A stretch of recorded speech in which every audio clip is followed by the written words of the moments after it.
Boa noite. Vamos abrir as portas do nosso sanatório para ir direto para a prisão. Só que não é uma prisão qualquer. É um pedaço do inferno na Terra. Em 1861, a histórica prisão em Mansfield, Ohio, nem existia. Era só um terreno usado para o treinamento de soldados para a Guerra Civil. Em 1885, o lugar foi oficialmente escolhido para abrigar e reabilitar para a sociedade os jovens infratores americanos. A construção do arquiteto Levi Scottfield era em estilo catedral e ficou maravilhoso. Foi chamado de o Castelo de Drácula de Ohio. As obras deram uma parada entre 1888 e 1890, mas em 15 de setembro de 1896 o edifício foi inaugurado assim mesmo, com o nome de Reformatório Estadual de Ohio. E os primeiros prisioneiros chegaram de trem vindos de Columbus. Imediatamente, eles já foram colocados para trabalhar no sistema de esgoto da prisão, que tinha os muros mais altos do mundo. Suas paredes de pedra de 25 metros de altura cercavam 15 acres e até o seu fechamento abrigou mais de 155 mil detentos. Em 1910, tudo finalmente estava terminado. Em pouco tempo, deixou de ser um reformatório para também ser uma prisão, para abrigar os criminosos mais terríveis dos Estados Unidos, incluindo serial killers e psicopatas. E já é de se esperar que em uma prisão se acumulem histórias tenebrosas, histórias que deixam marcas psíquicas impregnadas na parede, no solo. Mas o reformatório de Ohio deixou bem mais coisas que isso.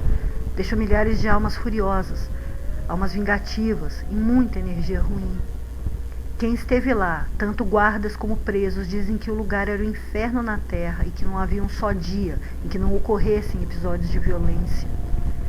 Um ex-preso contou que ao chegarem lá, a primeira coisa que diziam a eles era que esquecessem seus nomes para sempre e que a partir daquele momento eles seriam só números.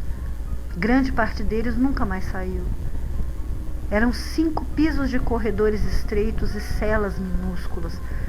Dava em torno de 21 metros de altura. Tudo isso protegido apenas por uma espécie de corrimão. Ike Webb, um guarda, disse que só aceitou trabalhar lá porque o pagamento era pontual, mas ele nem imaginava no que estava se metendo. Os guardas não tinham nenhum tipo de segurança e se distraíssem, eram mortos. Ele disse mais, que mesmo estando de lados opostos da lei, tanto guardas quanto presos estavam submetidos a todo tipo de maldade e que aquele lugar conseguia arrancar o pior do ser humano. O ponto mais violento era o bloco de celas leste, onde ocorreram assassinatos, inclusive de 2 guardas, e também suicídios. E também um caso que ficou pendente. Enquanto era reformatório, um garoto caiu ou foi empurrado de lá, se arrebentando no chão. O primeiro guarda morreu a tiros em 1926 por um preso que tirou dele a arma. O outro morreu em 1932, espancado até a morte por uma barra de ferro. Só não se sabe como o prisioneiro conseguiu escapar e nem soltar a barra da cela. Em 1955, um preso se enforcou. A cela mais assombrada é a de número 13. Lá, um homem trouxe escondido uma garrafa de solvente de tinta da oficina e derramou no próprio corpo, colocando fogo.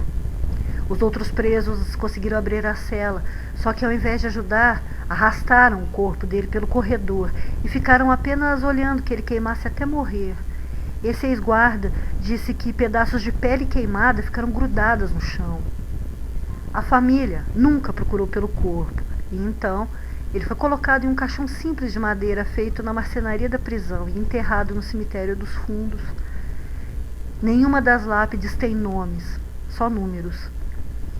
Outro ponto temido eram as celas da solitária.